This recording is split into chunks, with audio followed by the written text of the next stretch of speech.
ce deuxième séminaire de l'Observatoire des cadres qui se centre sur l'activité de l'apprenance du point de vue de l'apprentissage dans les entreprises, dans les centres de formation.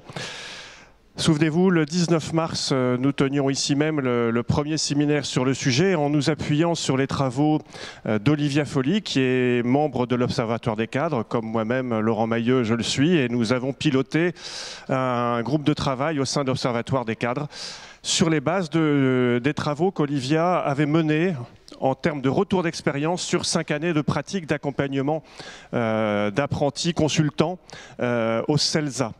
Et aujourd'hui, on va plutôt partir de travaux, non pas de retour d'expérience 5 ans après, mais de travaux menés dans le cadre universitaire sous l'égide de Pascal Huguetto, qui est membre aussi de l'Observatoire des cadres, et menés par des apprentis eux-mêmes dans le cadre de leur propre alternance RH. Il y avait là l'opportunité de passer une commande et de regarder finalement en situation, de se poser des questions en situation et non plus, comme la fois dernière, de se poser des questions en retour d'expérience.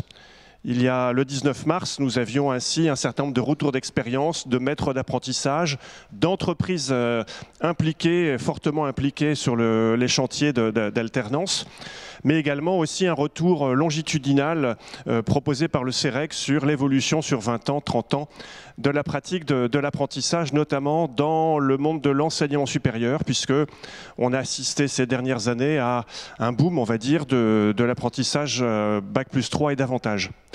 Donc aujourd'hui, avec le concours et l'implication des étudiants de l'Université Gustave Eiffel et de leurs enseignants, on va pouvoir approcher d'une nouvelle façon un certain nombre de situations d'apprentissage, en se centrant toujours sur cette relation entre l'apprenti et le maître d'apprentissage. C'est un sujet très important, un sujet un peu aveugle.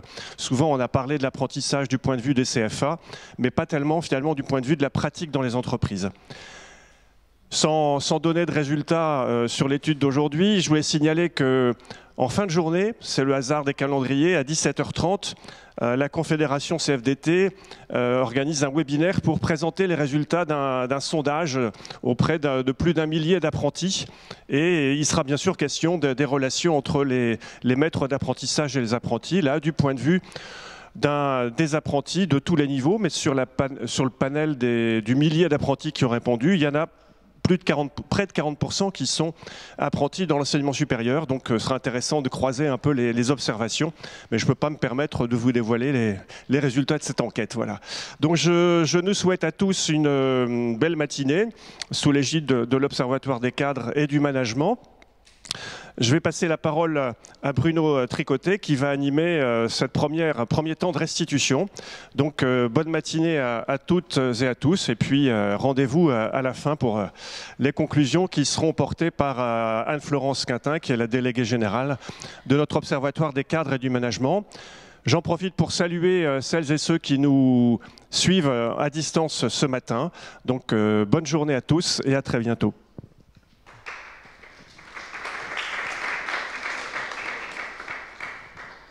Bien, merci. Notre matinée va s'organiser en 3 temps. D'abord, un premier temps, nous allons dresser l'état des lieux.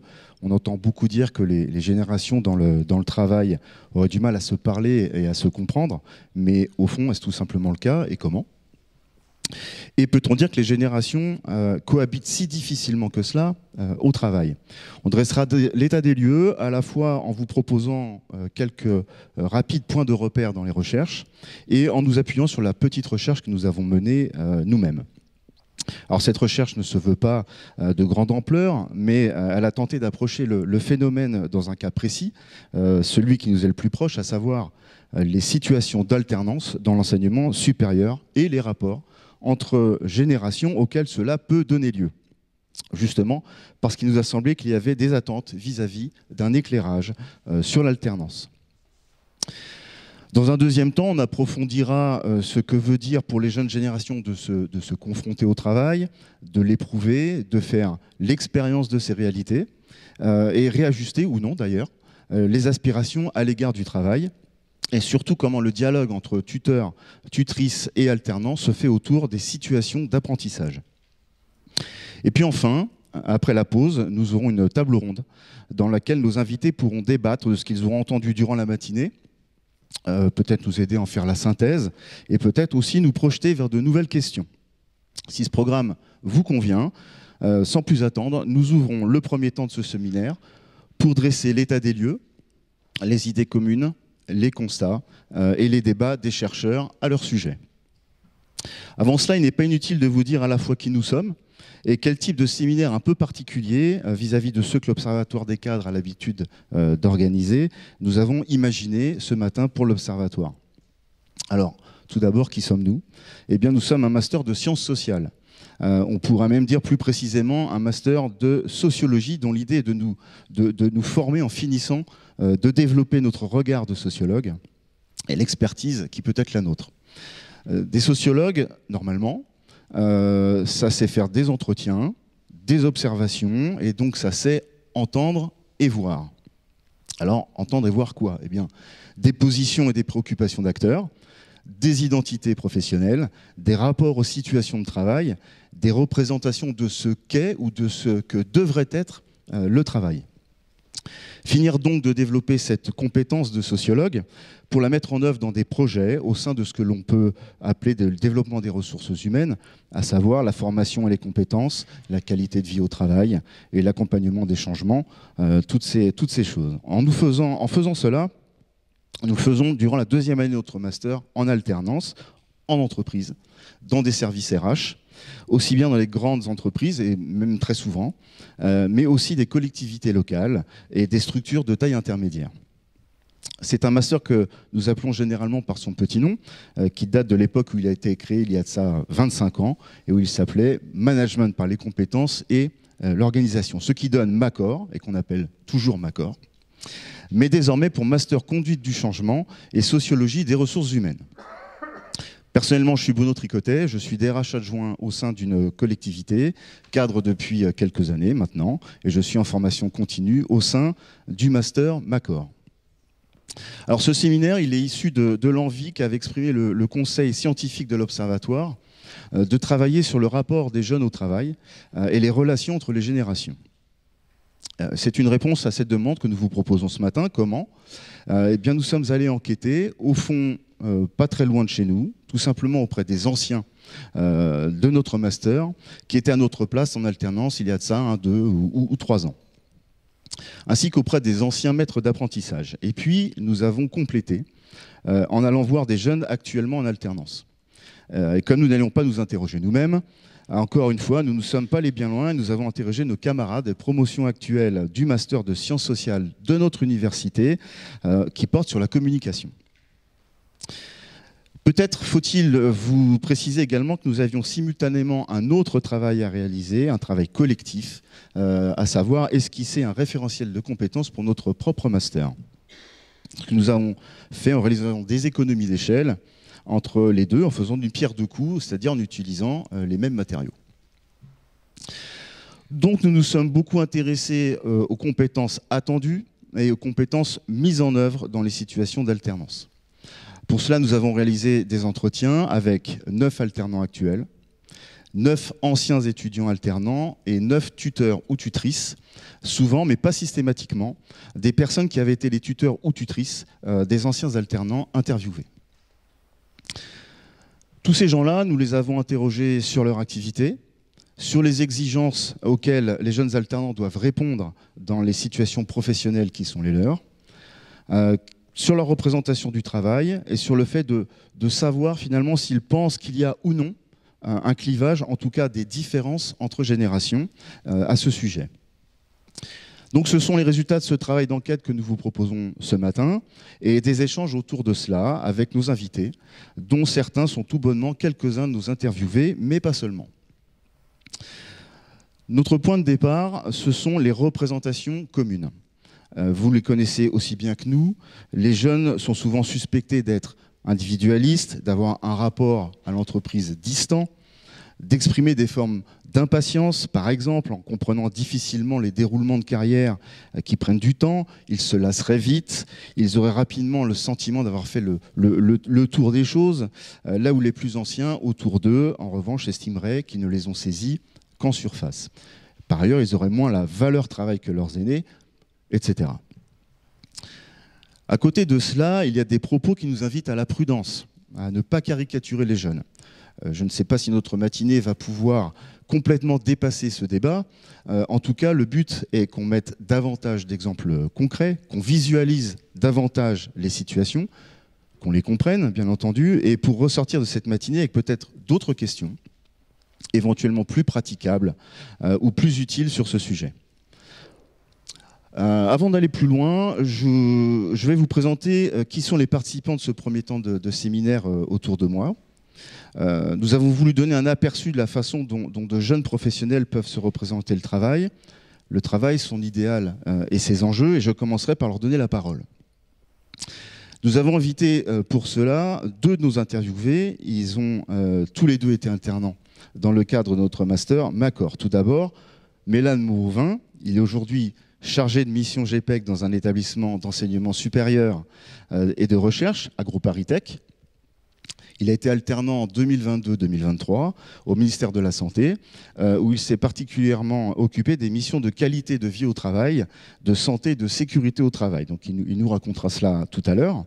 Et Emma Dupont, elle est aujourd'hui consultante dans un cabinet d'expertise. Elle a été alternante en 2020-2021 chez Orange, sur des missions diversité, et nous l'entendrons également témoigner.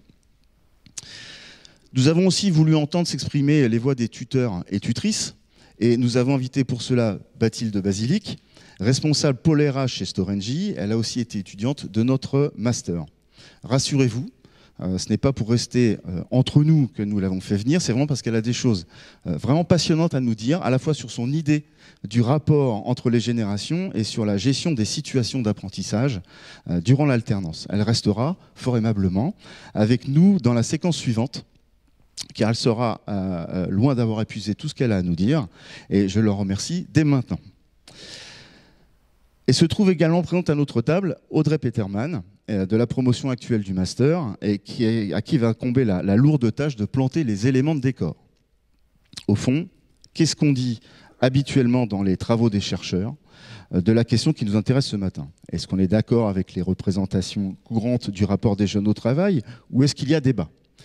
Et ensuite, qu'est-ce que nous, dans notre enquête, nous avons trouvé? Alors Audrey, je vais te passer la parole pour commencer.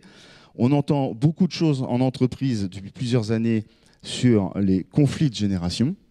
Est-ce qu'on peut donner à notre public une idée un peu ramassée de ce que ces travaux de chercheurs en disent? Est-ce qu'ils confirment? Est-ce qu'ils infirment? Et comment peut-on résumer le débat chez les chercheurs? Et tout d'abord, est-ce que c'est un objet d'étude pour eux? Oui, alors bonjour déjà à toutes et à tous. Donc pour répondre à ta question Bruno, pour commencer, oui, les sociologues et les chercheurs en sciences sociales plus généralement étudient le rapport au travail des jeunes, mais pas que des jeunes. En fait, il y a des travaux qui peuvent s'intéresser aux jeunes et à leur rapport au travail spécifiquement, mais il y a aussi des travaux de recherche qui sont souvent des travaux de comparaison internationale, qui vont être menés par questionnaire et qui ont pour objet le rapport au travail des salariés dans leur ensemble, et qui vont aller regarder de plus près les réponses des différentes tranches d'âge, donc des jeunes, mais aussi des un peu moins jeunes, et puis des encore un peu moins jeunes, etc. etc. Alors, et donc justement, qu'est-ce qu'il en ressort?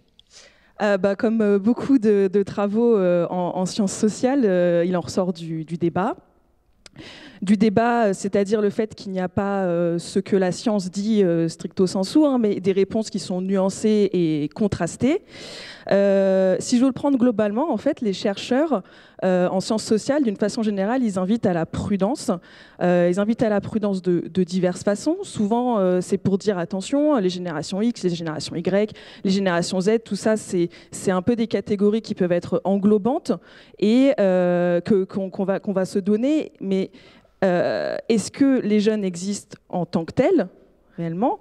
Est-ce qu'ils ont un rapport au travail qui est homogène?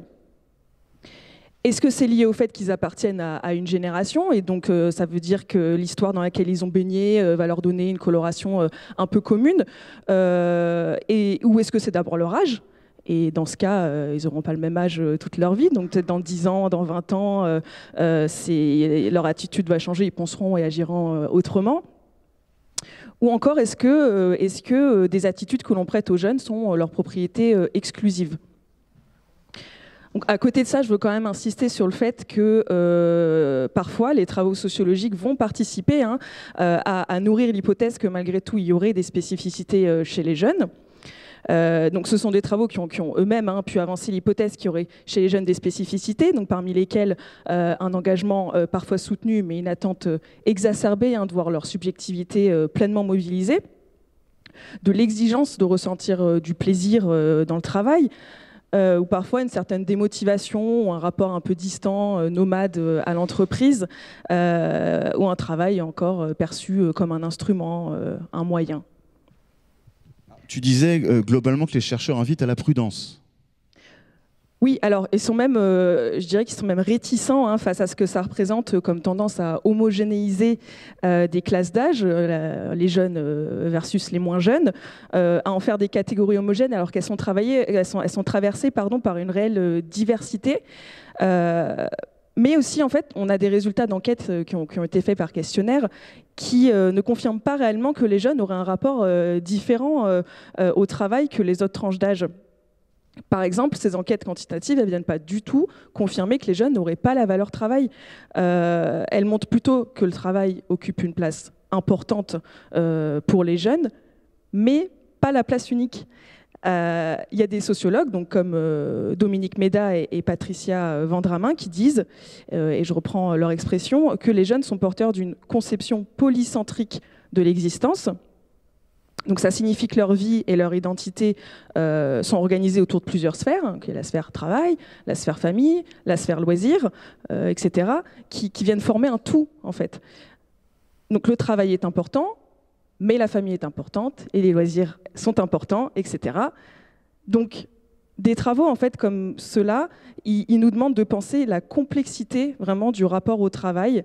Les jeunes, à la fois, ils vont relativiser la place du travail, ça ne va pas être la totalité de leur vie, mais ils manifestent quand même un certain attachement à celui-ci. Et par ailleurs, ce sont des travaux également qui montrent l'importance qu'ils accordent aux relations entre collègues, à une bonne ambiance de travail, et également le fait d'avoir un travail intéressant et qui vient s'exercer en toute autonomie. D'accord, mais finalement, est-ce que ce n'est pas le cas aussi chez les plus âgés ? Bah oui, exactement. Mais simplement, chez les jeunes, c'est particulièrement poussé. En fait, on n'a pas de coupure complète entre les générations, mais l'intensification chez les jeunes de ce à quoi les autres sont également sensibles. Très bien, merci. Donc maintenant, l'enquête menée par le master.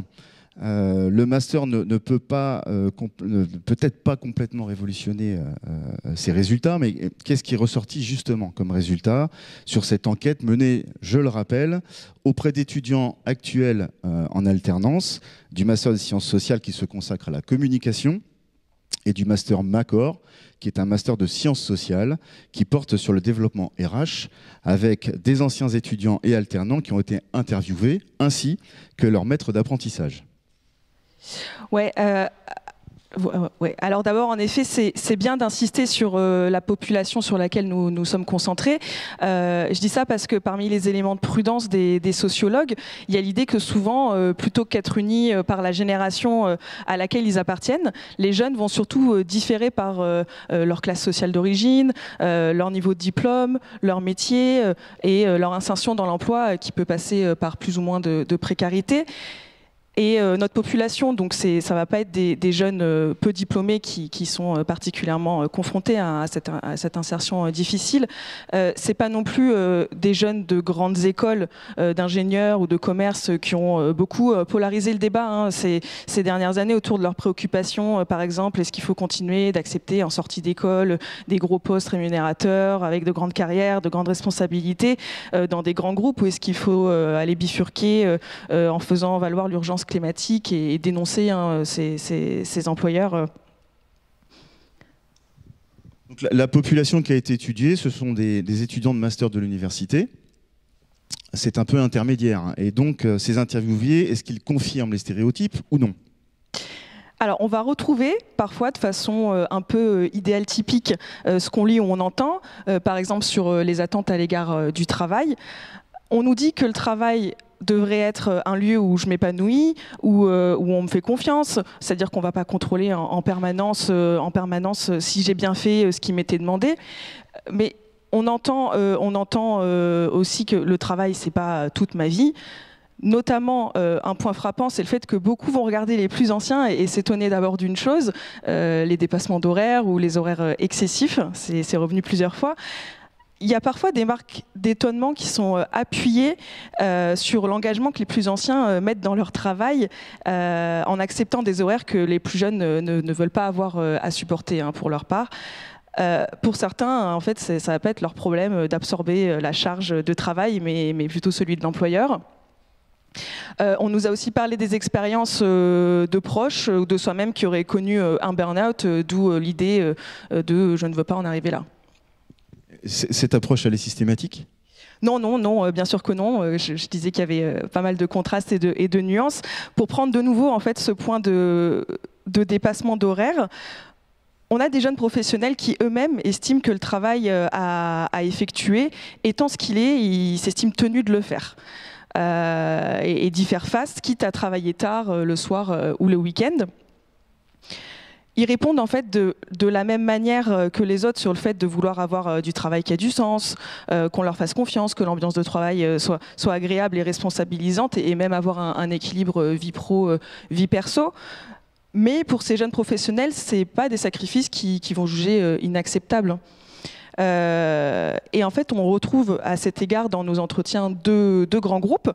Un qui va énoncer avec beaucoup de fermeté des aspirations qui s'opposent assez fortement à ce qu'ils estiment voir dans le comportement de leurs aînés, et un autre qui marque nettement moins ce clivage. Alors, et justement, est-ce que les jeunes se voient comme finalement très différents de leurs aînés ? Alors, il y a des alternants actuels ou des anciens alternants qui, quand on leur pose la question, ainsi répondent assez facilement que oui. Ils trouvent qu'il y a deux manières de voir le monde et de se comporter.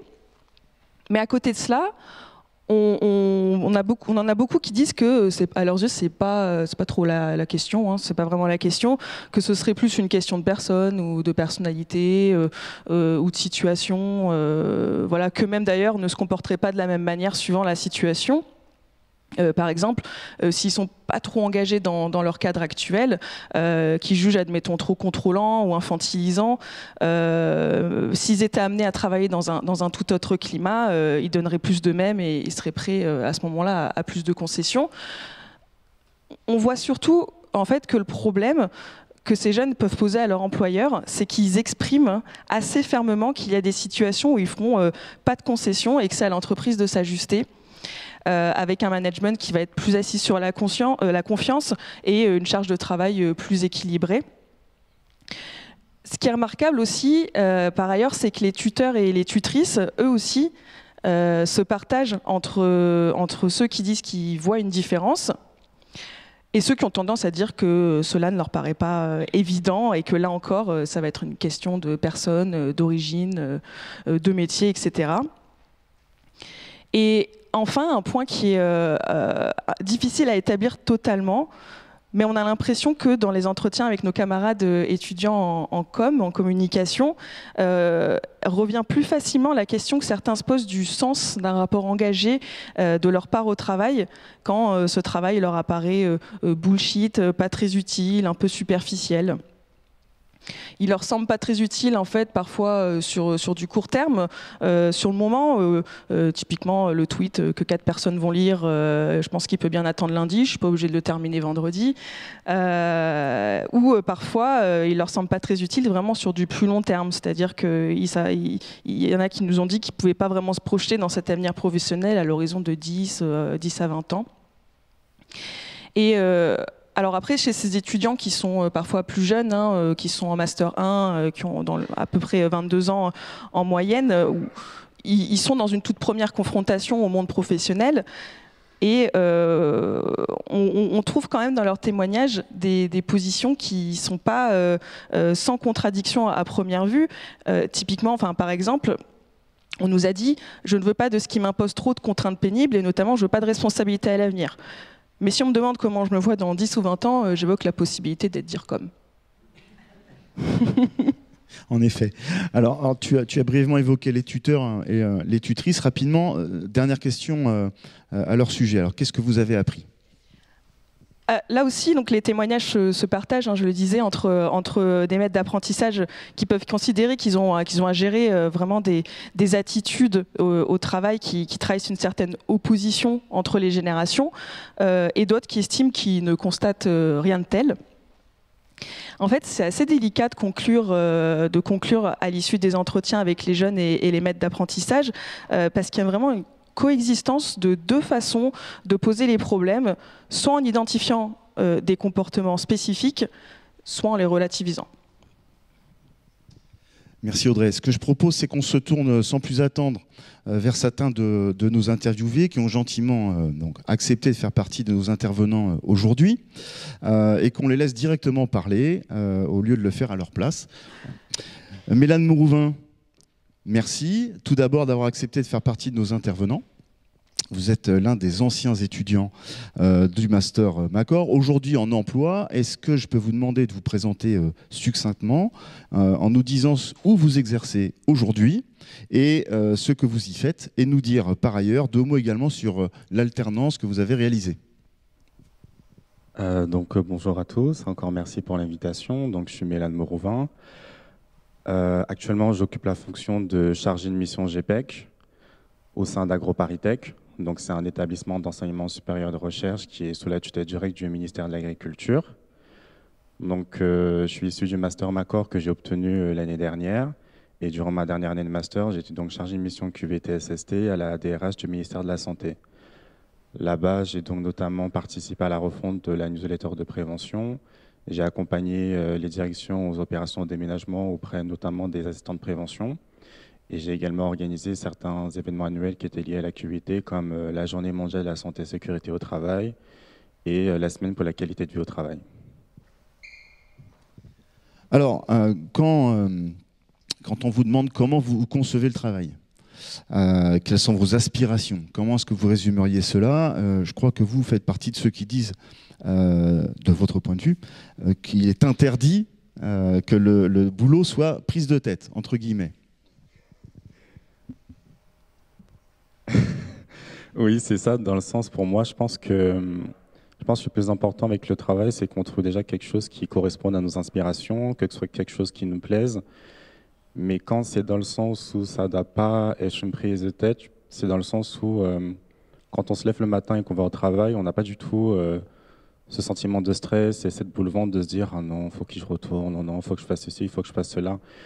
Je pense qu'il faut bien réfléchir dans le sens vers où on veut se tourner, et je pense aussi qu'il faut qu'on trouve un environnement qui nous corresponde, aussi bien par rapport à nos aspirations professionnelles, mais également par rapport aux conditions de travail qui nous sont proposées, aussi bien par rapport aux relations avec les professionnels, donc nos collègues, mais également par rapport aux conditions de travail qui nous sont proposées pour être en capacité de réaliser le travail qui nous est demandé de faire.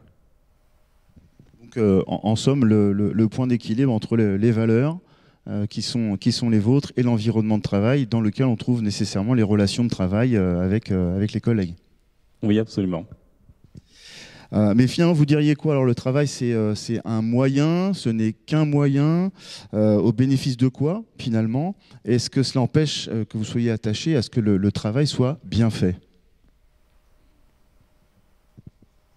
Il y avait une idée qui avait été dite tout à l'heure et que je trouvais très intéressante, c'est le fait que alors je crois que c'était Dominique Méda qui avait expliqué ça, notamment le fait que que le travail était polycentrique dans le sens où ça fait partie d'une sorte de galaxie, on va dire. J'ai ma planète travail, j'ai ma planète vie personnelle, vie familiale et toutes ces choses-là. Et effectivement, quand on discute avec nos collègues de manière quotidienne, on se rend compte effectivement que le travail, ça reste un moyen. Dans le sens où ils vont nous parler de ce qu'ils ont fait de leur week-end, de ce qu'ils ont fait pendant leur congé, quand ils sont partis en vacances, qu'ils ont fait de leur temps libre concrètement. Mais ça ne veut pas pour autant dire qu'on ne va pas accorder, en tout cas moi personnellement, ça ne veut pas dire que je ne vais pas accorder d'importance à ce que je fais.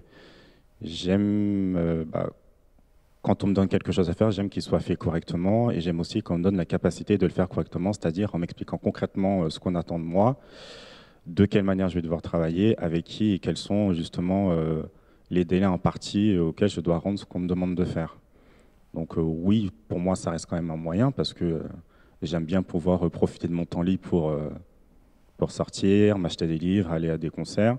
Mais quand je vais travailler, j'ai quand même à cœur de faire correctement ce qui m'est demandé de faire parce que, mine de rien, ce travail, je l'ai choisi et c'est quelque chose qui me plaît. Et ça me tient quand même à cœur. Donc la valeur travail est quand même ancrée. Ah oui, oui, il y a clairement une valeur travail, c'est sûr, mais je vais, comment dire, je vais pas mettre ça sur un piédestal dans le sens où c'est vraiment la seule chose qui a de la valeur et que c'est la seule chose la plus importante. C'est une chose qui a de la valeur, c'est une chose qui est importante, mais pas que. Il y a d'autres choses aussi. Très bien, merci. Alors j'entends peut-être du coup que le travail est un vrai contenu. Hein, ça semble important. Des vraies missions également, c'est-à-dire que le travail soit replacé dans un contexte où les finalités soient clairement établies. Et que diriez-vous là-dessus également un bon salaire? Oui, quand même, je pense que c'est important. Un exemple personnel que j'ai, c'est que en fait, tout de suite après l'obtention de mon master, j'ai tout de suite enchaîné sur un CDD. Et pour le dire concrètement, c'était quand même c'était un job alimentaire, hein, parce que je venais tout juste d'avoir mon logement et je savais que je n'allais pas avoir tout de suite les appels. Donc il fallait vraiment que je trouve un travail. Et j'avais trouvé donc un travail dans les ressources humaines, mais j'étais clairement surdiplômé par rapport à ce travail-là. Il y avait quand même un sens parce que évidemment, ça me permettait de payer mes factures, de payer mon loyer, de vivre. Et mine de rien, quand même, j'apprenais des choses. Mais très rapidement, en fait, je me suis rendu compte que c'était pas quelque chose qui était stimulant. Et en plus de ça, sur les 10 derniers mois qui me restaient sur mon contrat dans cet emploi-là, en gros, ils savaient pas quoi me faire faire. Donc, ni une ni deux, je suis parti.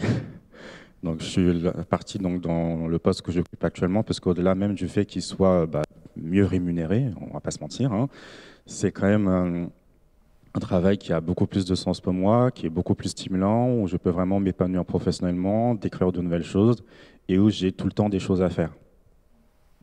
Ça peut paraître bête dit comme ça, mais il y a des moments où on peut...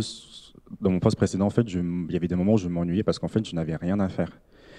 Et une fois, de temps en temps, comme ça, on peut se dire ça peut être sympa, ça permet de souffler, mais à moyen et long terme, en fait, c'est très ennuyant et c'est pas du tout stimulant. Et en fait, on a l'impression de perdre son temps, de pas mettre en application ce qu'on a pu apprendre dans notre formation et de pas développer de compétences. Donc une vision du travail qui n'est pas que utilitariste, hein, finalement. Tout à l'heure, on disait dans la synthèse de l'étude, pas d'horaire de travail excessif, tant pis si le boulot n'est pas fait. C'est le problème de l'employeur. Est-ce que c'est votre avis?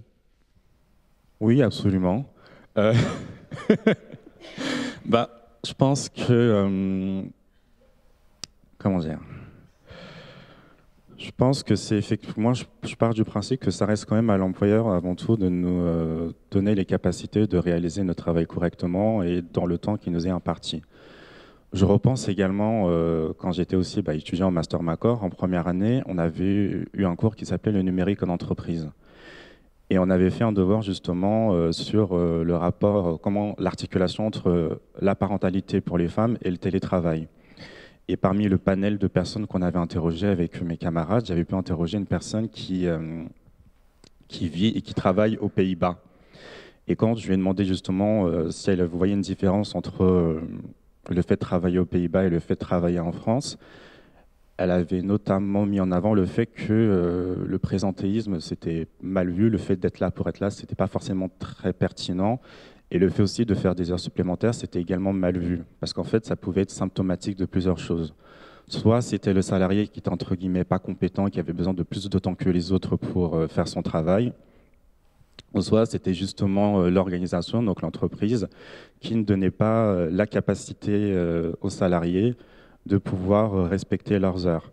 Soit parce qu'en gros, la charge de travail qu'ils leur donnent est beaucoup trop importante par rapport à ce qu'ils sont capables de faire, ou soit parce qu'en fait, il n'y a pas assez de personnes pour réaliser le travail. Ça ne veut pas dire en gros qu'elle ne faisait pas d'heures supplémentaires de temps en temps s'il y avait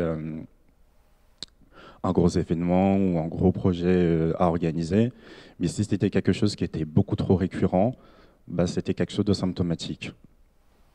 moi-même, j'ai pu constater que soit en alternance ou même actuellement dans mon contexte professionnel, des personnes qui qui continuaient de travailler pendant leur pause déjeuner ou qui travaillaient extrêmement tard le soir, voire même le week-end. Et quand ils me disent ça, je leur dis ben non. Enfin, surtout pendant la pause déjeuner, c'est un temps de travail où vous n'êtes pas rémunéré, donc vous faites du bénévolat pour moi. Moi, je le dis clairement. Mais et aussi, ce qui est important, c'est que avec ou sans vous, c'est parce je trouve qu'on est quand même dans un système qui est très capitaliste. On trouvera toujours quelqu'un pour vous remplacer pour trouver le travail. Par contre, quelqu'un qui pensera à vous, qui va justement penser à votre équilibre vie perso et qui va justement penser au fait que votre travail ne doit pas dégrader votre bien-être et votre santé, il n'y aura que vous pour le faire. Donc il faut travailler, c'est important, mais pas au détriment d'une dégradation à la fois de notre bien-être et aussi de notre santé. Quand vous avez été interrogé, vous exprimez beaucoup votre vision de la vie, hein, en général, comme étant de réaliser des projets et des moyens pour cela. Je veux dire de l'argent et du temps, concrètement. C'est ainsi que vous voyez les choses. Le travail, c'est d'abord quelque chose qui est au service de nos projets, en quelque sorte.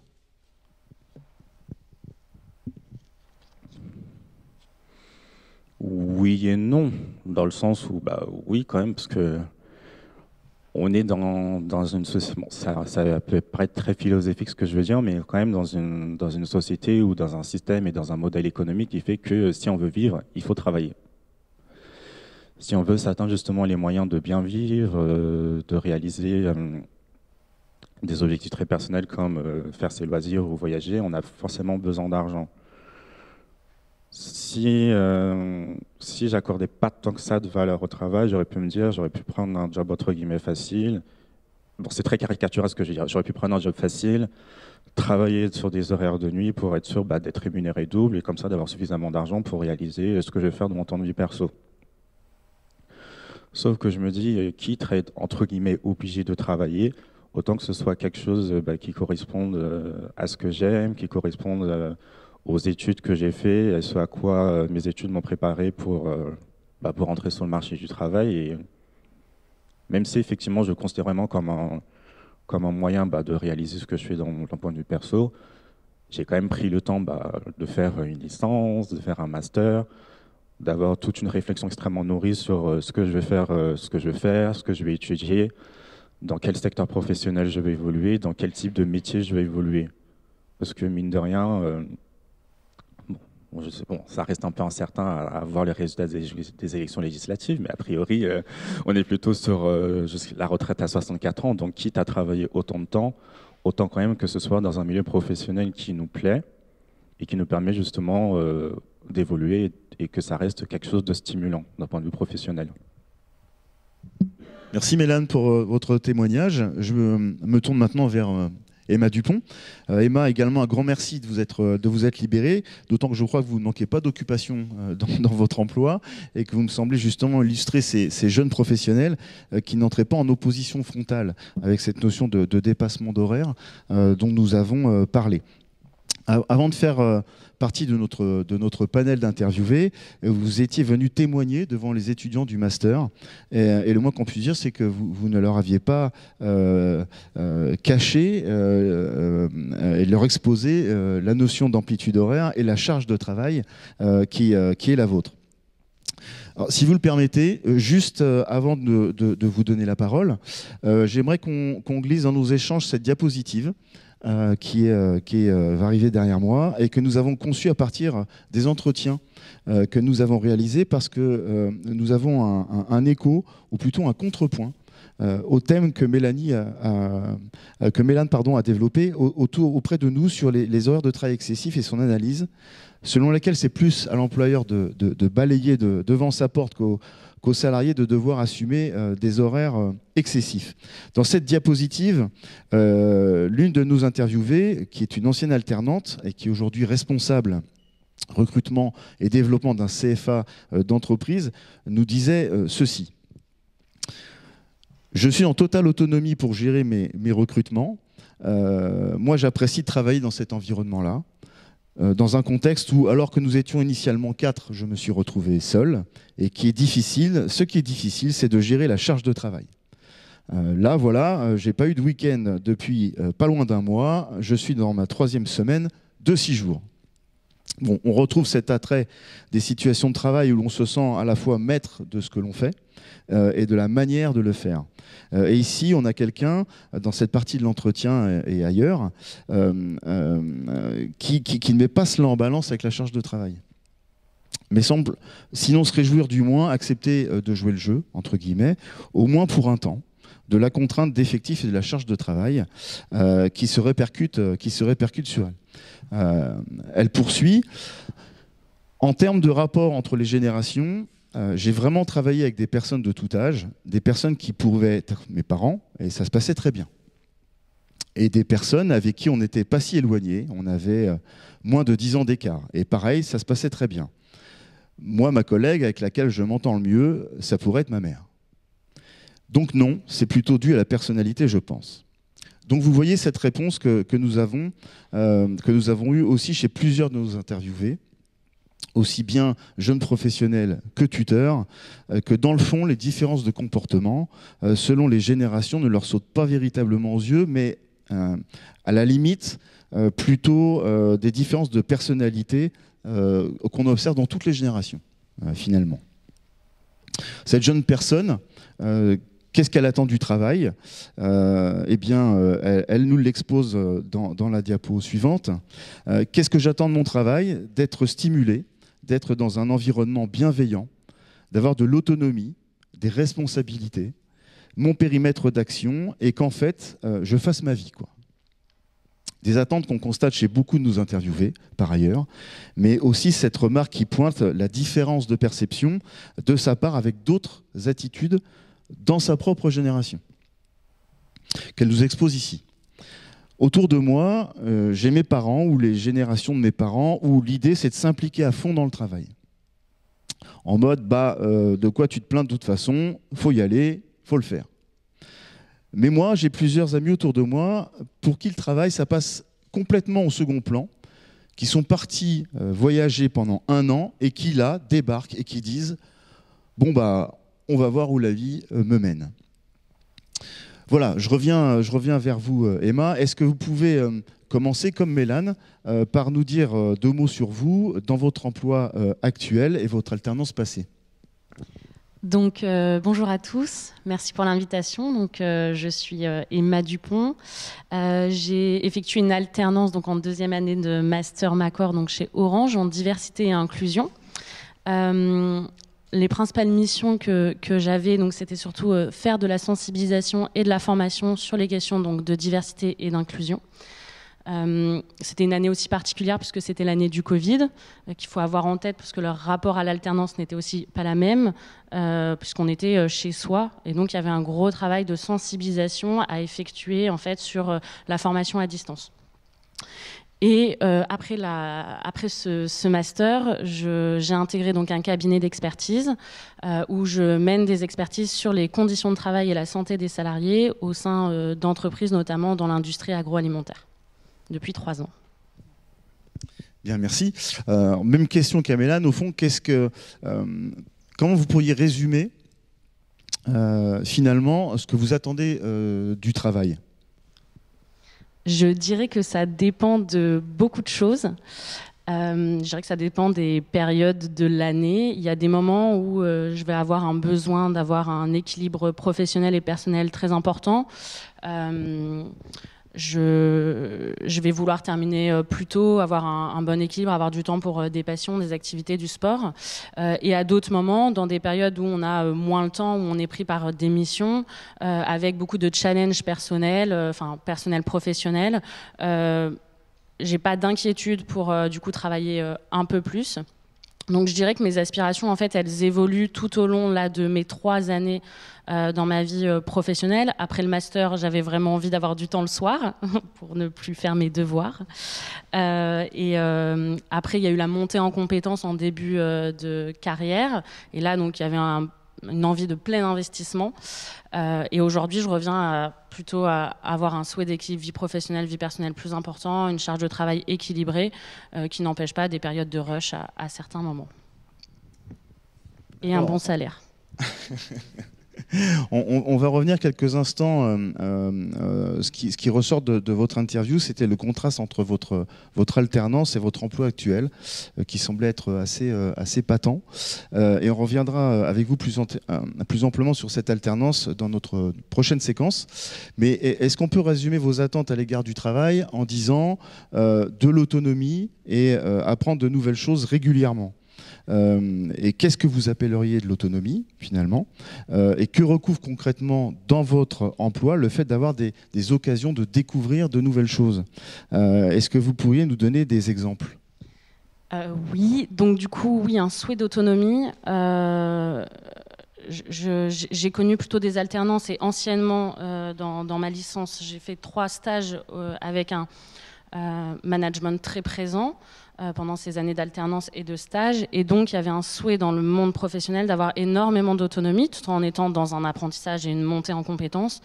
Mais aujourd'hui, donc ça fait 3 ans, j'ai connu un collectif qui a été déstabilisé par des départs. Donc, il y a eu, on a compensé en augmentant notre charge de travail pour continuer à travailler.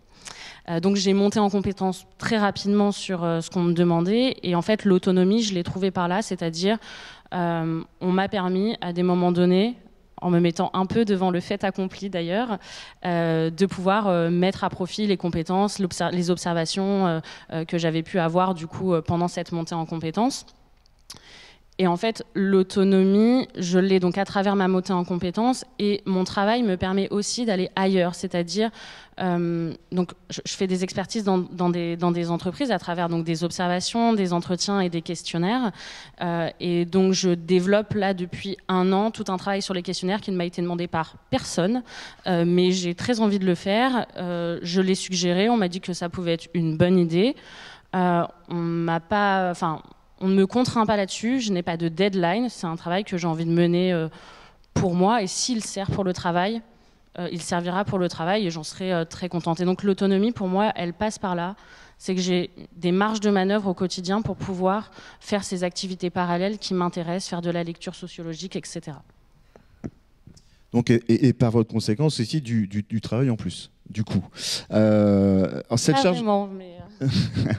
Alors, cette charge de travail et les horaires de travail, est-ce que tout ça, vous l'acceptez? Je dirais que ça dépend des périodes. Donc, on travaille par mission. On intervient dans des délais de 2 mois, donc où on va dans les entreprises, on fait les entretiens, les observations, les questionnaires, qui peuvent, donc, en fonction des missions, ça peut durer entre 1 à 2 semaines. Et ensuite, on a 1 mois pour écrire un rapport sur, du coup, les conditions de travail, la santé des salariés, si je devais résumer. C'est des contraintes très importantes qui fait que quand il y a une succession de missions, des fois qui sont plus parallèles, je suis plutôt très contente après d'avoir ce qu'on appelle des intermissions, où je vais m'ennuyer. C'est très intéressant de s'ennuyer en plus. Mais donc j'accepte cette charge de travail importante, du coup, parce que je sais qu'il y a des missions, elles vont être parallèles.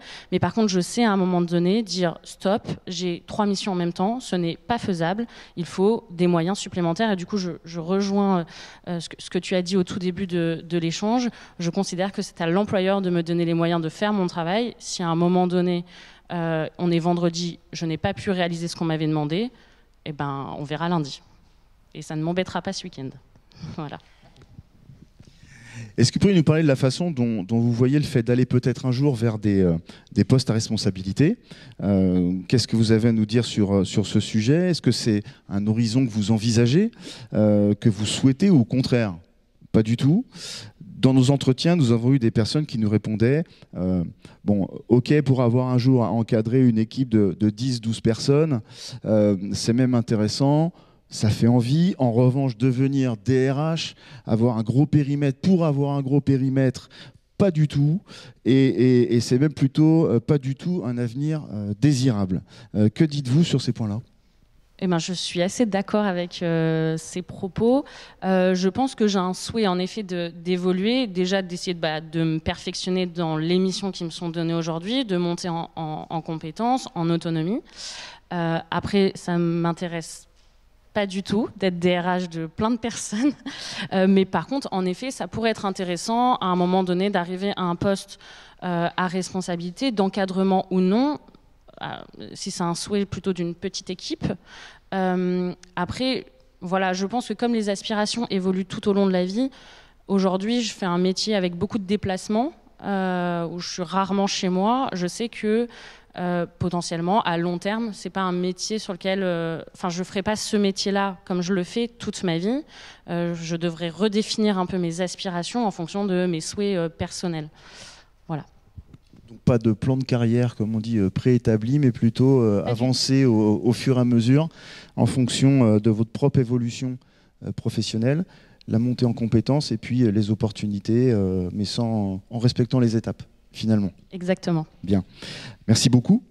On va chercher à comprendre maintenant le point de vue des gens qui ont été vos maîtres d'apprentissage ou votre hiérarchie.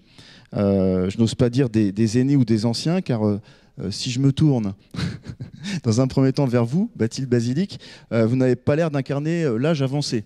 Bon, est-ce que vous pouvez vous présenter, s'il vous plaît ? Je cache bien mon jeu. Donc, déjà, merci Bruno de ne pas avoir précisé en quelle année j'avais fait mon master. J'ai vu que c'était très sympa. Non, mais par contre, donc, je suis Bathilde Basilic, j'ai plus de 15 ans d'expérience maintenant dans la fonction RH, sur des fonctions très opérationnelles ou de développement RH. Je travaille chez Storengy, donc, qui est une filiale d'Engie, entreprise industrielle spécialisée dans le stockage de gaz. Voilà, et aujourd'hui je suis responsable d'un pôle opérationnel et développement RH et je manage une équipe d'une dizaine de personnes, toutes générations confondues dans cette équipe. Voilà. J'ai des alternants chaque année, depuis une dizaine d'années déjà, et je pilote les campagnes d'alternance pour Storengy, donc j'en vois passer beaucoup chaque année. Donc à la fois par rapport aux alternants sur un rôle au contact direct, en prenant une responsabilité individuelle, mais également au titre de l'ARH en termes d'organisation, suivi administratif, montage des partenariats, recrutement, voilà, ouais, animation de la communauté, okay, etc. Sur des fonctions très différentes, très opérationnelles, technicien, BTS, licence, master. Voilà. Alors justement, ce point de vue très vaste, très complet sur la question, vous donne un regard sans doute un peu particulier, assez affûté. Alors comment vous les voyez finalement ces jeunes? Est-ce qu'il y a des choses qui vous étonnent chez eux et des choses qui vous font prendre peut-être un petit coup de vieux, comme on dit, et qui vous amènent à sentir éventuellement un changement par rapport à vous, voire à votre génération? Le changement, je dirais que je l'ai ressenti ces 2 dernières années, plus particulièrement, plus fortement, où là je me suis sentie vraiment plus en décalage et je pense que le contexte dans lequel on a été, avec le Covid notamment, n'y est pas étranger.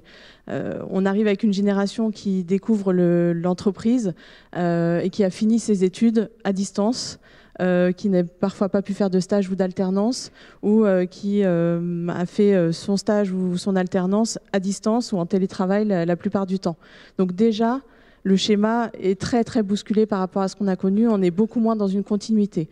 Mais là où je dis que cette génération est un peu différente, ça a bousculé de manière générale ce contexte, nos entreprises de manière beaucoup plus large, parce qu'on voit que finalement les questions et le rapport au travail de ces jeunes générations, on l'a tous. On le vit avec je vois des oui dans l'assistance, on l'a tous avec des générations qui ont 30 ans, 35 ans, 40 ans, de remise en question de la place aussi du travail et ce rapport au travail très différent, l'équilibre pro-perso, le besoin de télétravail, etc. Donc je nuancerais aussi énormément pour ne pas catégoriser cette génération, même si en effet il y a quand même une rupture parce qu'il y a des attentes très fortes, et vous l'avez évoqué déjà ce matin, et des attentes qui sont exprimées et qui l'étaient peut-être beaucoup moins auparavant.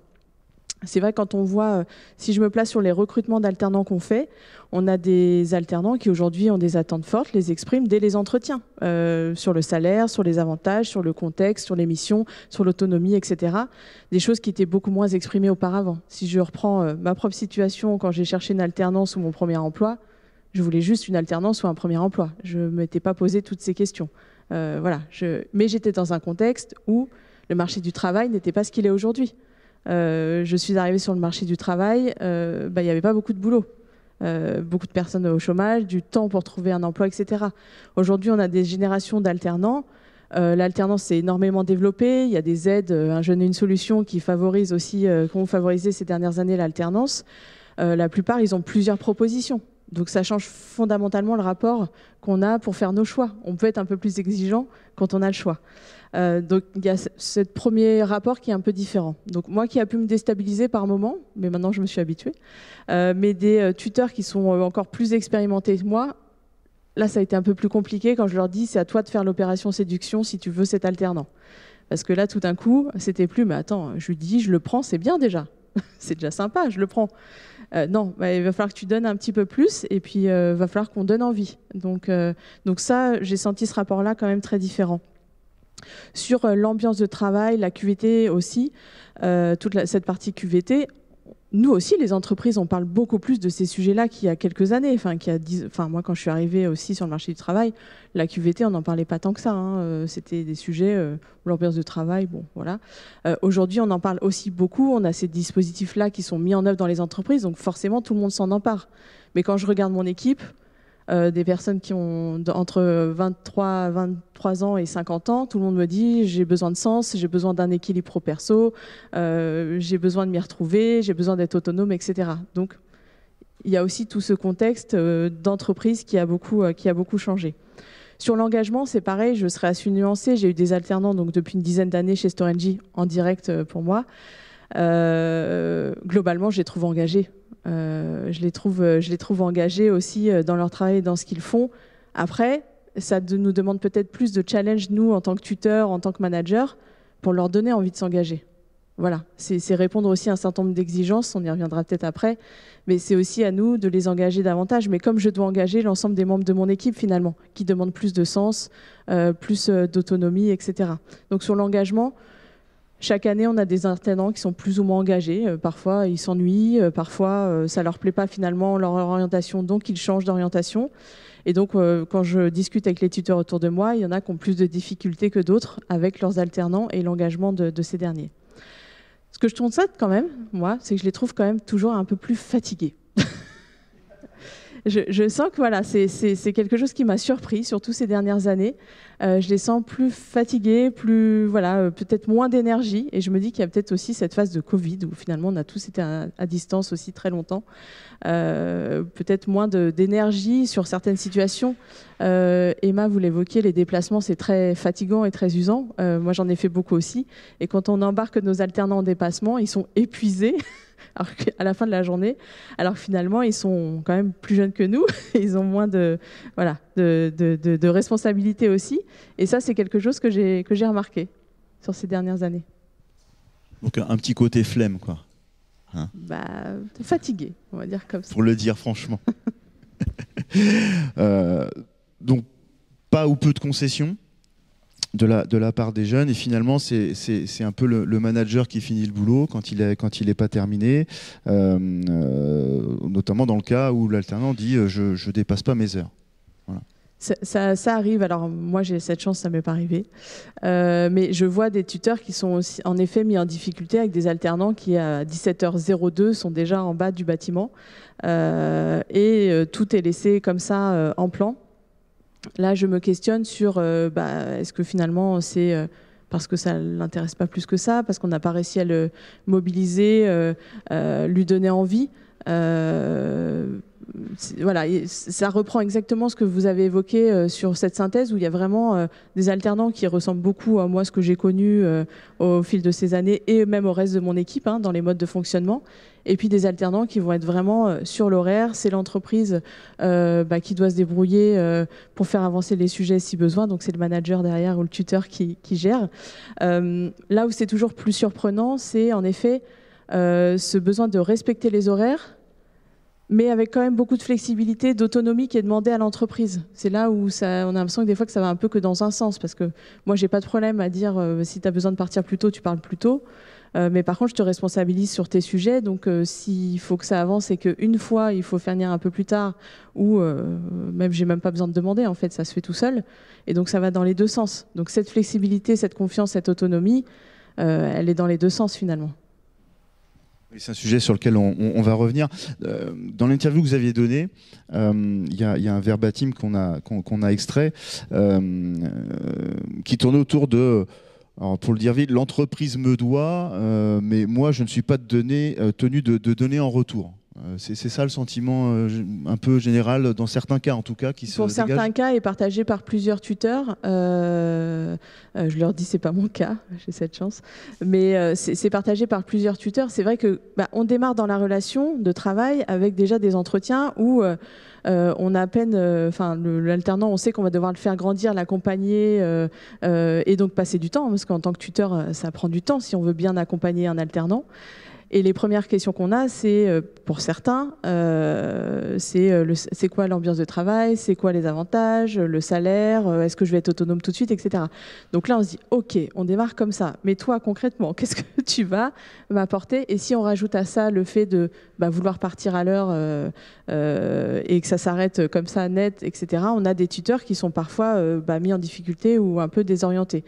Et on n'est pas dans cette relation, alors j'allais dire gagnant-gagnant, mais où nous, on va apporter quelque chose, parce qu'on apporte quelque chose quand on fait grandir un alternant.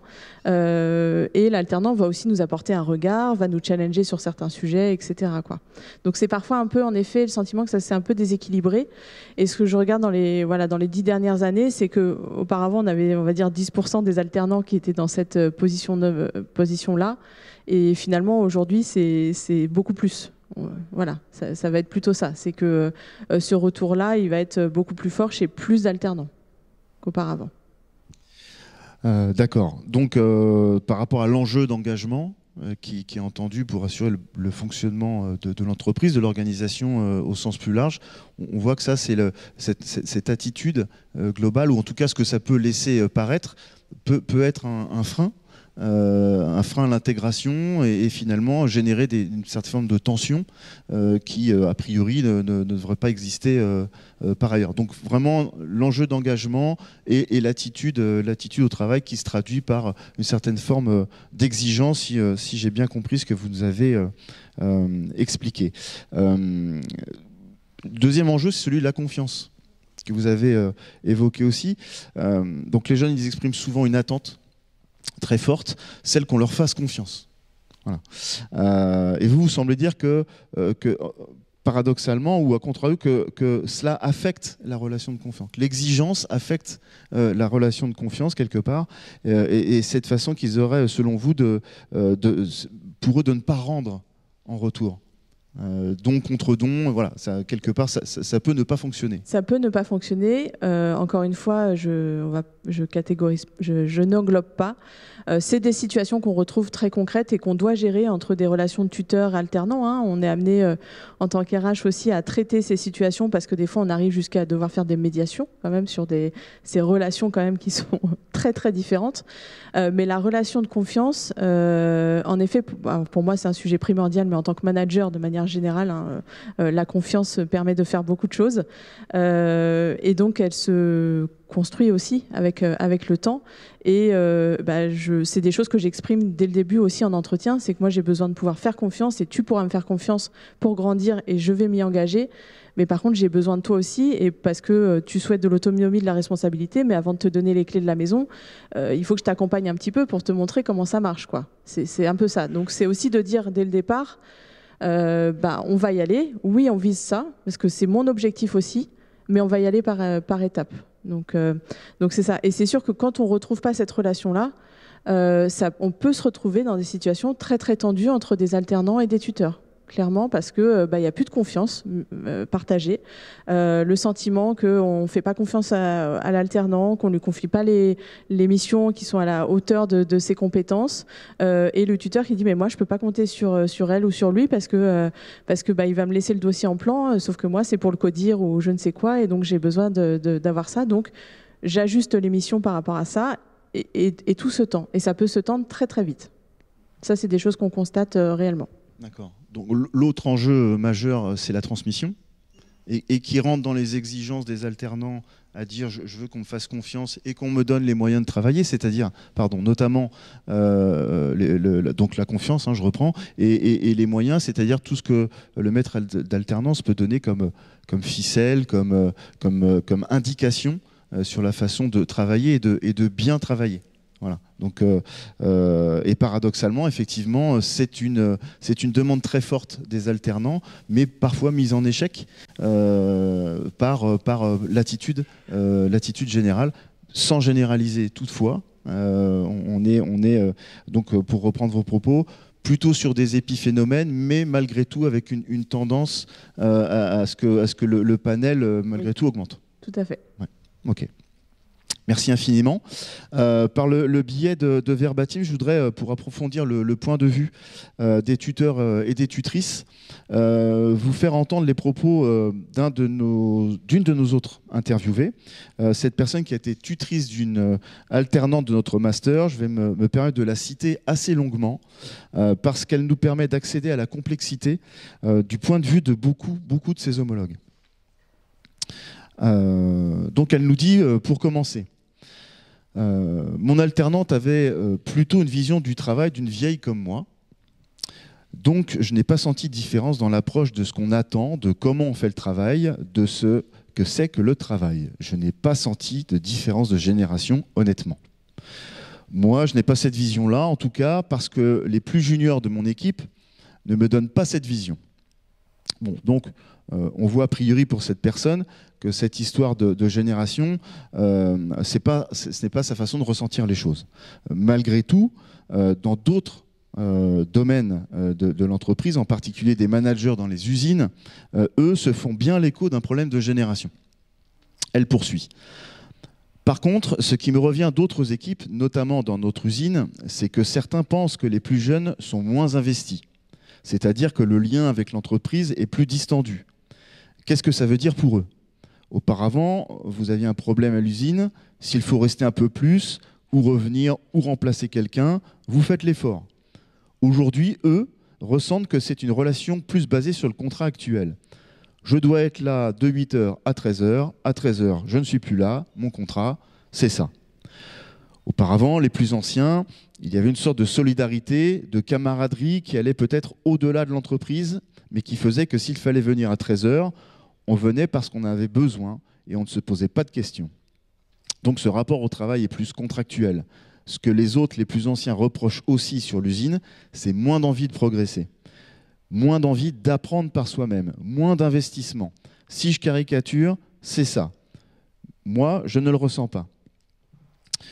Elle ne le ressent pas. Cela dit, dans la diapositive suivante, nous verrons que ça ne l'empêche pas de parler de sa génération comme s'il avait une position différente des plus jeunes. J'ai l'impression que ma génération, on acceptait beaucoup plus l'autorité et on était beaucoup plus dans le respect de l'autorité. C'était la continuation de l'école, d'un certain rôle comme ça. Aujourd'hui, le management, il doit être plus adapté. C'est-à-dire que nous avons des jeunes qui arrivent, qui veulent plus d'autonomie, même s'ils ont beaucoup de choses à apprendre. Et il faut, avec doigté, laisser un peu de mou tout en gardant une corde de rappel pour éviter quand il y a des petites choses à recadrer ou à réapprendre. Nous, on était peut-être plus, dis-nous ce qu'on doit faire, dis-nous comment on va le faire, on va appliquer et on va progresser de plus en plus. Aujourd'hui, ça serait plutôt un schéma où laisse-moi un peu faire, je risque de me tromper, ton rôle de manager, c'est de me rattraper à temps pour éviter de trop me tromper. C'est un peu ça. Ce qui, des fois, est peut-être mal compris, mal perçu ou difficile à vivre pour un manager parce que ça demande un peu de laisser faire. Alors que la personne n'a pas toutes les billes. C'est plus rassurant pour un manager, surtout dans certaines fonctions, de vérifier que la personne a vraiment toutes les connaissances, elle maîtrise les process, etc., avant de laisser l'autonomie. Des fois, si on est sur des enjeux de sécurité, c'est plus compliqué de laisser cette autonomie. Donc nous avons eu plusieurs témoignages dans ce sens. Les tuteurs ne vivent pas personnellement des situations concrètement de tension entre générations, mais quand ils considèrent les pratiques de management et leur évolution à leurs yeux nécessaires, ils appuient cela sur leur sentiment que les jeunes ne tolèrent pas ce que les plus anciens acceptaient. Voire, parfois, qu'il y a du bon dans ce que les jeunes, cette fois-ci donc reconnus comme une génération distincte, contribuent à introduire comme changement dans la vie de l'entreprise.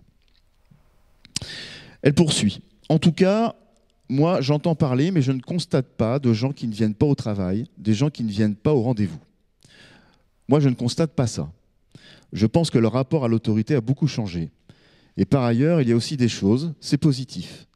Tout ce qui est autour du harcèlement, tout ce qui est autour de ça, le rapport à l'autorité a changé et ça induit aussi des relations plus normales. Tout n'est pas négatif. C'est aussi du plus. Toutefois, il ne faut pas oublier que dans une entreprise, il y a un lien de subordination. Il ne faut pas non plus, c'est ça qui est un peu compliqué, on ne fait pas ce qu'on veut dans l'entreprise. On a des consignes de travail, on a des horaires, il y a des processus, il y a des normes. C'est là où peut-être on est dans un mouvement aujourd'hui où autonomie, bien-être au travail, c'est très bien. Mais attention, on n'est pas à la maison, on n'est pas chez les amis, on n'est pas chez les copains, on est au travail. Et il y a des choses à faire, il y a des choses à respecter. Bien, donc vous voyez chez cette personne qui considère vraiment clairement qu'il n'y a pas de différence concrètement entre les générations, on a simultanément l'idée que sous tel ou tel angle, raisonner en termes de génération, ça permet de penser des évolutions à consentir. Vraiment un très grand merci à chacun et chacune d'entre vous. Un dernier mot rapide de chacun pour rebondir peut-être sur l'ensemble des propos tenus depuis le début de ce séminaire.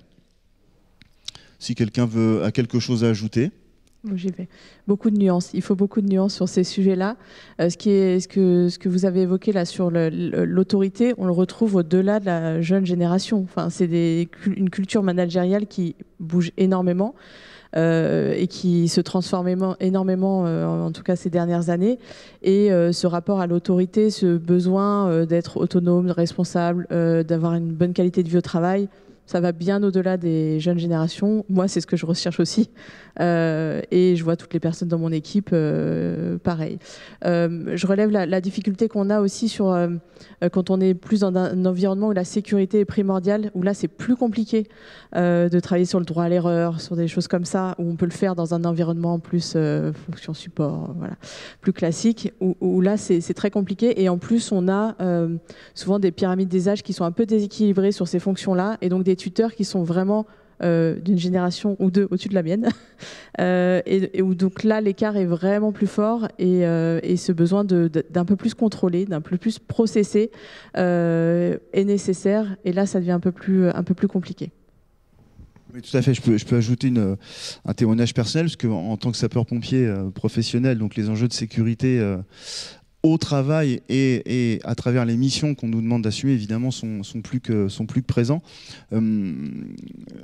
Moi non plus, j'ai pas fondamentalement trouvé de grandes différences entre le jeune sapeur-pompier que j'ai pu être il y a de ça quelques années et les jeunes que je suis amené à encadrer aujourd'hui. En revanche, effectivement, je rejoins l'ensemble des témoignages sur le fait que certaines formes... Alors, chez nous, les exigences, c'est quand même sont assez prudentes. Hein. Malgré tout, il y a quand même une culture de l'uniforme, de la hiérarchie qui fait que tout ça est un petit peu gommé. Mais malgré tout, au sein de l'institution, puisqu'on s'entraîne beaucoup, en fait. Hein, la vie du sapeur-pompier, elle est coupée en deux. Il y a la préparation de l'intervention et l'intervention. Bon, toute cette partie préparation de l'intervention, elle est évidemment majeure. On y passe beaucoup de temps. Typiquement, moi j'ai appris avec des anciens, alors très valeureux, très compétents, mais en gros c'était tu fais ce que je te dis et puis tu le fais le mieux possible, et puis si ça va pas, je te le dirai sans forcément mettre les formes. Bon, aujourd'hui on n'est plus là-dessus. Alors c'est intéressant parce que c'est ce qu'on appelle, mais de façon très générale, hein, sans doute que beaucoup d'entre vous connaissent l'approche par les compétences. Donc on est vraiment sur l'accompagnement de l'apprenant qui construit avec l'encadrement son parcours de montée en compétences. Et ça change tout. Ça change tout parce que ça commence par une auto-évaluation. C'est pas mets-toi là, fais ça et fais-le comme je te le dis. C'est expérimente, ça fonctionne, oui, non, qu'est-ce que tu as noté, etc., etc. Et ça, je crois que vraiment au titre de la formation, alors c'est vrai que c'est majeur chez nous, mais dans beaucoup d'autres organisations. Et ça, à titre personnel, je trouve que c'est vraiment, vraiment intéressant parce que ça permet notamment de répondre aux enjeux d'intégration, aux enjeux de construction de la confiance mutuelle, voilà, qui est importante en opération, et de transmission. Voilà. Est-ce que vous avez quelque chose à ajouter? N'hésitez pas. Non, finalement, je pense que ça se rejoint à tout ce qui a été dit auparavant, notamment sur le fait de faire de la nuance. Je pense que c'est très important parce que tous les jeunes n'ont effectivement pas forcément la même représentation du travail. Soit ça peut être, entre guillemets, d'un point de vue individuel, d'un point de vue générationnel, ou sinon par rapport aux conditions même du travail que les personnes vont s'insérer. Ce que je reprends, ce que vous avez dit précédemment, notamment sur cet extrait d'entretien où il y avait justement cette ancienne tutrice qui disait que son alternante avait une vision entre guillemets comme une vieille, hein. Voilà, je mets ça entre guillemets, mais que justement que les jeunes qui travaillaient dans une usine avaient au contraire ce rapport qui était totalement différent et qui pouvait être un peu plus caricatural de ce que peuvent avoir les jeunes d'aujourd'hui, la fameuse génération Z. Après, je pense que, après ça c'est une expérience personnelle, le travail à l'usine c'est quand même quelque chose de très très très difficile. Parce que pour l'avoir fait pendant 6 mois, je l'ai fait chez Amazon avec une très forte charge de travail, des rythmes de travail très soutenus, avec un travail extrêmement intense. Ce serait peut-être aussi de mettre en perspective justement l'intensité de la tâche en elle-même et du travail. Après, je pense que ça mériterait une très grosse investigation sociologique sur la question, mais ça pour dire qu'il faut faire beaucoup de nuances et que ce n'est pas forcément propre à une génération, mais aussi propre aussi à un contexte dans lequel nous vivons et aussi au type de travail que les salariés et les personnes peuvent faire en fait. Voilà. Merci Mélène. Emma ? Je peux rebondir. Bien sûr. Je rencontre beaucoup dans le cadre de mon travail dans l'agroalimentaire, beaucoup de salariés d'un certain âge qui disent de toute façon les jeunes ne veulent plus travailler. Mais en fait, ce qu'on voit, c'est que sur ces métiers-là en usine, la maintenance, qui est le travail le plus tendu en ce moment, qui peine en fait dans les recrutements, c'est qu'aussi le système éducatif n'amène pas les jeunes à ces métiers-là. Donc c'est pas qu'ils ne veulent pas travailler, c'est qu'il n'y en a pas. Et qu'il y a tellement de postes à pourvoir pour tellement peu de jeunes que c'est normal aussi qu'à un moment donné, ils soient aussi plus exigeants. Et je rejoins tout ce qui a été dit ce matin sur le fait qu'il faut apporter de la nuance à ces différences générationnelles. Et ce que j'aimerais aussi rajouter, c'est que pour beaucoup de personnes entrant dans le monde professionnel, donc de la jeune génération, toutes les aspirations dont on parle, c'est-à-dire l'équilibre vie professionnelle, vie personnelle, les politiques RSE des entreprises, ça n'est pas un enjeu. Parce que quand on est ultra diplômé à Paris, on peut se permettre, dans le contexte actuel de plein emploi, de pouvoir exiger ces choses-là. Demain, je suis peu diplômée à Vierzon. Est-ce que je vais vraiment exiger d'avoir un bon équilibre vie professionnelle, vie personnelle et d'avoir un très bon salaire? Non. On a ce qu'on a où on est, en fait. Et on parle de ces sujets-là de télétravail et comment la jeune génération exige ces choses-là, mais le télétravail, il y a un bon nombre de personnes de la jeune génération qui ne sont pas du tout concernées par ces problématiques-là. Et donc, au vu de ne serait-ce ça, on peut... Enfin voilà, moi, il faut apporter des nuances, mais je reste quand même assez ferme sur le fait qu'on ne peut pas parler de jeune génération parce qu'il y a trop de pluralité de profils en fait dans la jeune génération. Après, si on parle de la jeune génération cadre vivant à Paris, là, on parle de quelque chose de plus spécifique. Mais au vu de la pluralité, on peut pas parler de génération. Et finalement, je dirais que la seule différence générationnelle, c'est le fait que les générations passées vont critiquer la génération qui va arriver. Et je ferai sûrement la même chose moi-même avec les personnes qui vont arriver dans le monde professionnel dans 20 ans. Mais donc, voilà, c'était pour rajouter ce point-là. Merci beaucoup. Vous pouvez les applaudir. Parce que spontanément... Merci encore à vous. Alors nous allons désormais prendre quelques questions dans la salle, si quelqu'un souhaite intervenir. Je vous demanderai simplement de bien vouloir vous présenter avant de poser votre question, s'il vous plaît. Donnez-moi l'ordre. Madame. Qui? Okay. Bonjour, Isabelle Druel du CFA Descartes, à Marne-la-Vallée. Donc, merci à tous pour vos interventions. Elles étaient vraiment très enrichissantes. J'ai une question pour Mélane. Puisque vous avez évoqué voilà, l'intérêt que vous avez par rapport à votre poste et vous avez aussi témoigné à ce sujet.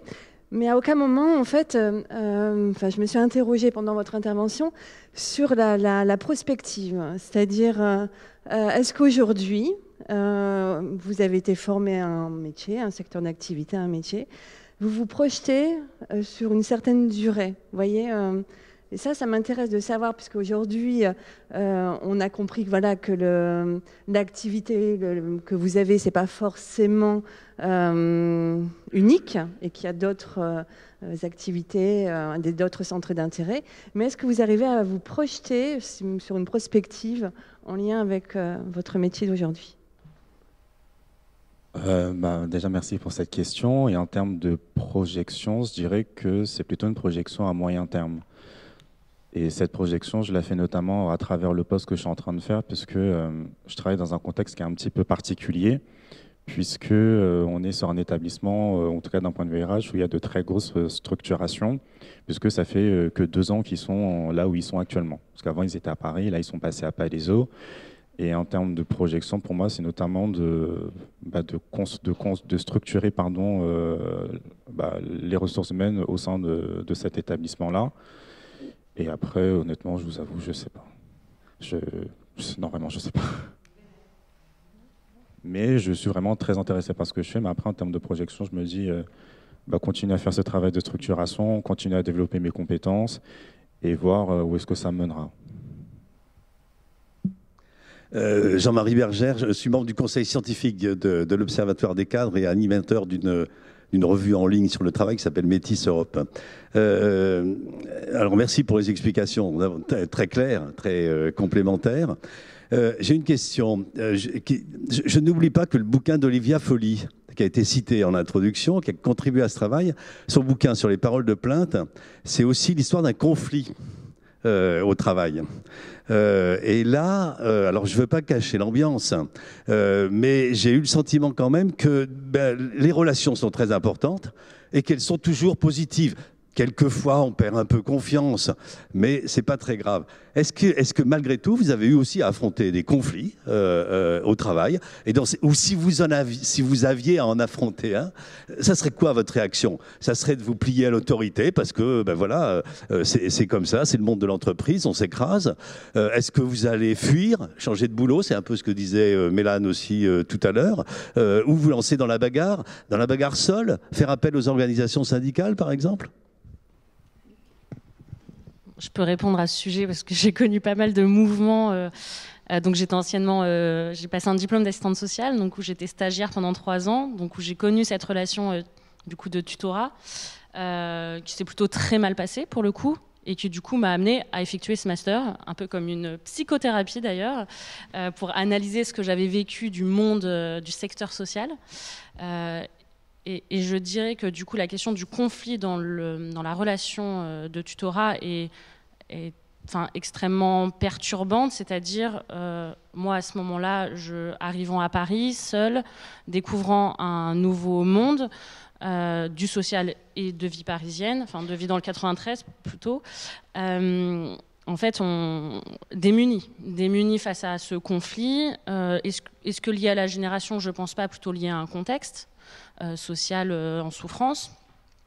Et en fait, en tant qu'apprenant, on reste, pour ma part, j'étais plutôt timide. Je n'ai pas osé dire les choses. J'ai subi pendant plusieurs années, ce qui m'a amené du coup à effectuer ce master, donc à quitter ce schéma-là. Les conflits rencontrés, on va dire, dans le processus de montée en compétence ces dernières années, je dirais qu'elles sont moins liées à l'âge qu'à mon genre. notamment dans le domaine de l'agroalimentaire où j'évolue, où pour le coup, je prends plutôt des remarques sur le fait que je sois une femme que plutôt parce que je suis jeune, en fait. Je serais un jeune homme, je ne serais pas confrontée à ces questions-là. Est-ce qu'on en arrive au point du conflit?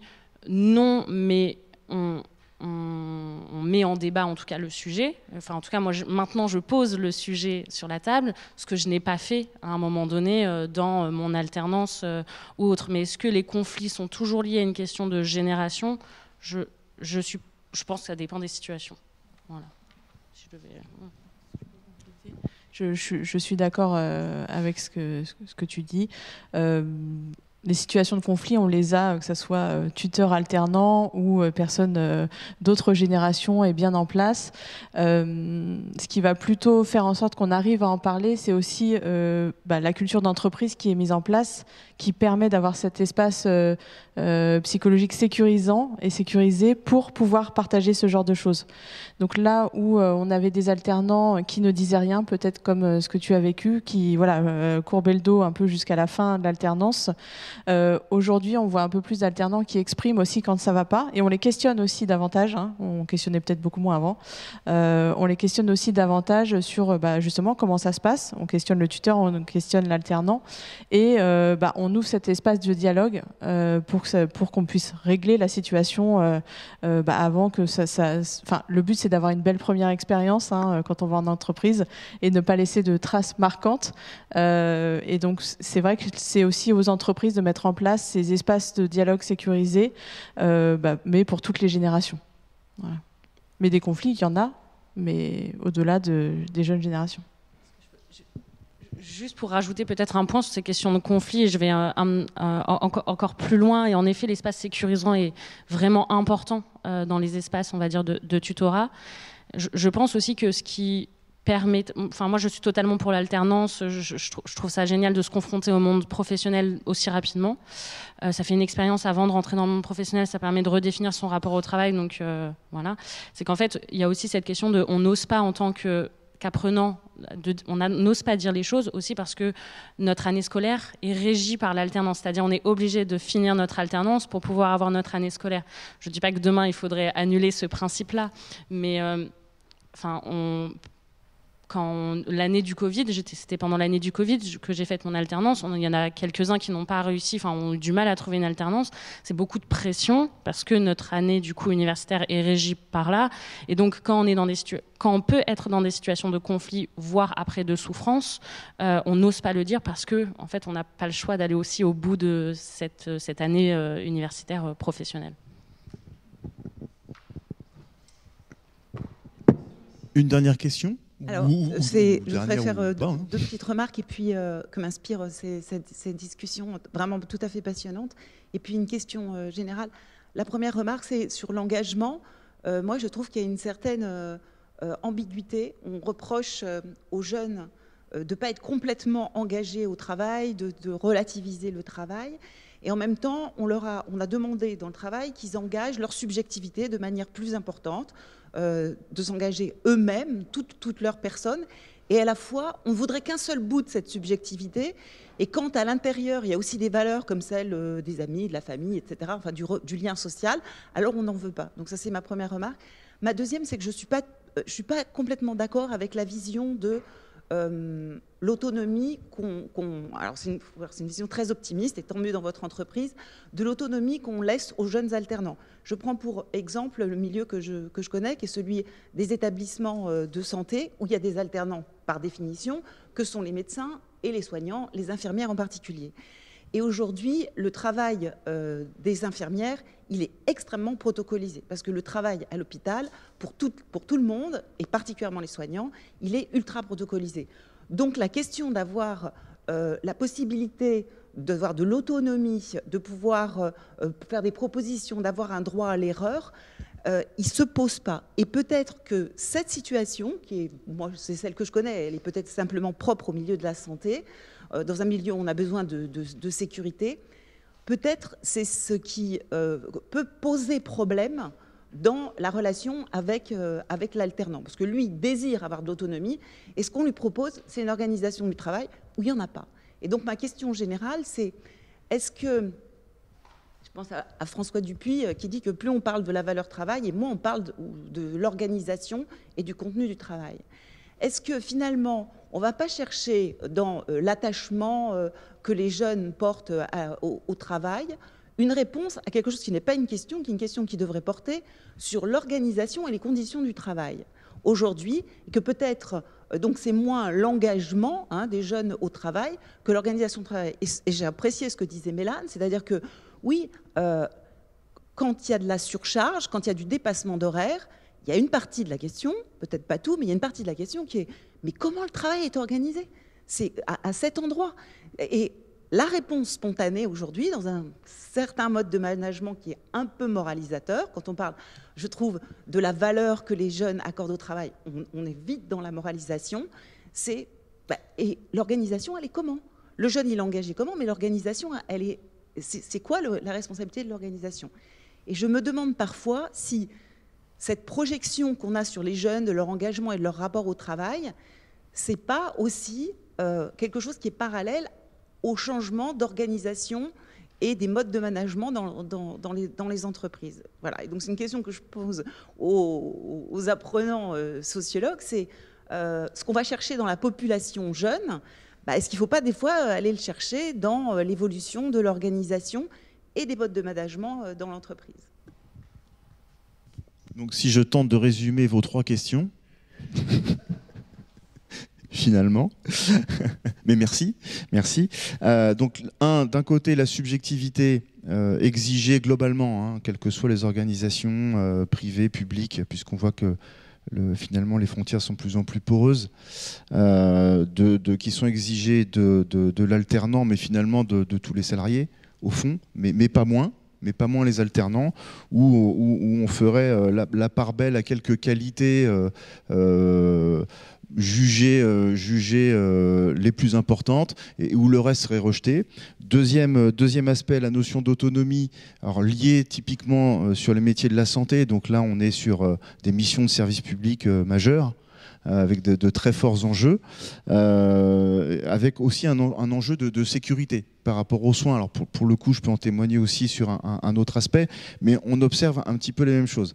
Alors pour ma part et par rapport à ça, effectivement, moi j'observe aussi beaucoup de choses des fiches emploi, des fiches mode opératoire, du process, il faut commencer par là, il faut finir par là, etc. Des passages obligés, sauf que quand on est face à la vraie vie, le véritable incendie, le véritable accident de voiture, etc., bizarrement, le protocole, généralement, l'étape 1, voire l'étape 2, mais alors après on oublie, comme disait Clausewitz, la première victime de la guerre, c'est le plan, en général.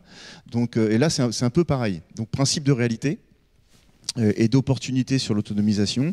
Et enfin, le troisième aspect que vous mettiez en évidence, c'est le rapport entre les valeurs, là aussi on revient sur les valeurs un peu cardinales, et l'organisation qui du coup, quand on évoque les valeurs, on évacue la question de l'organisation qui par ailleurs est centrale.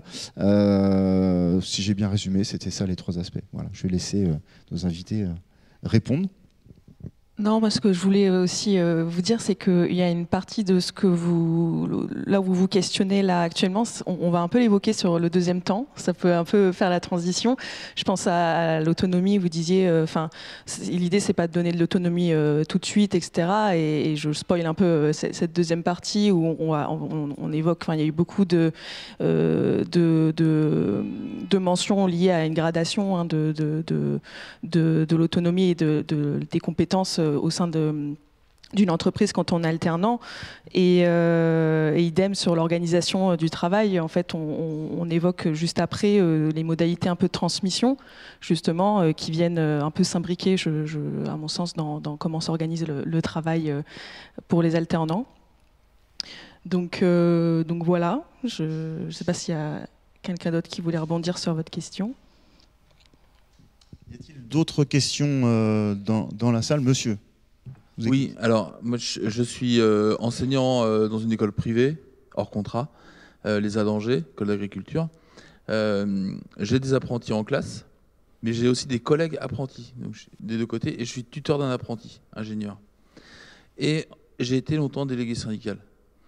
Et en fait, je me demande le rapport des alternants et des jeunes au travail, c'est pas aussi le rapport de jeunes qui ont vu leurs parents, qui ont maintenant 50, 55 ans, être, alors je vais utiliser les termes, être brutalisés au travail, sans finalement de recours.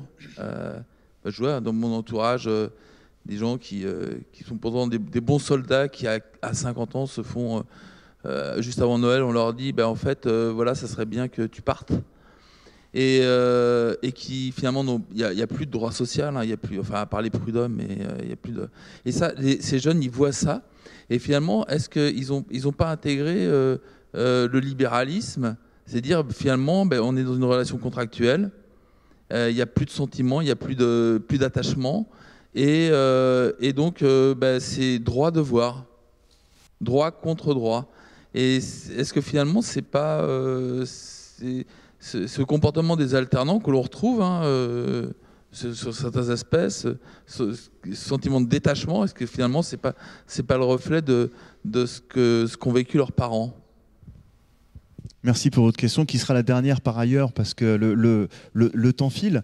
Je vais laisser nos invités peut-être répondre à cette question. C'est quelque chose que je vois beaucoup quand j'interroge des jeunes ouvriers en production, ceux qui, on va dire notamment en campagne, où en fait leurs parents ont aussi travaillé dans cette usine. Moi, je ne veux pas reproduire la même chose, le même schéma, et du coup, je pense que plus globalement, en fait, les jeunes générations, ce qu'on pourrait entendre par les jeunes générations, en fait, elles vont juste demander ce qui a été acquis par le passé. C'est-à-dire, aujourd'hui, on parle davantage des conditions de travail, des accidents du travail, de la santé mentale au travail. Et donc, ces jeunes-là qui arrivent dans le monde professionnel avec ces débats-là qui commencent à arriver, en tout cas, ou qui sont déjà arrivés dans le passé, en fait, arrivent juste avec ces acquis-là. Et donc, les exigences qu'on pourrait mettre derrière, qui ne sont pas vraiment des exigences, c'est juste des acquis en fait, qui ont été faites par les générations passées, qui ont à un moment donné parlé sur leurs conditions de travail et les conditions d'emploi, salaire, etc. Je pense aussi qu'il y a de ça. Est-ce que quelqu'un souhaite rajouter quelque chose ? Non, merci pour votre question, en tout cas. On arrive au terme de ce premier moment de la matinée. Merci à vous quatre, à nouveau, et à toi, Audrey. Je vais te céder ma place d'animateur pour notre deuxième séquence. Bathilde Basilic et Emma Dupont, je vais vous demander de bien vouloir rester, car nous profitons de votre présence pour recueillir à nouveau votre témoignage sur d'autres questions. Et en attendant de passer à cette autre séquence, je pense que vous pouvez toutes et tous les applaudir.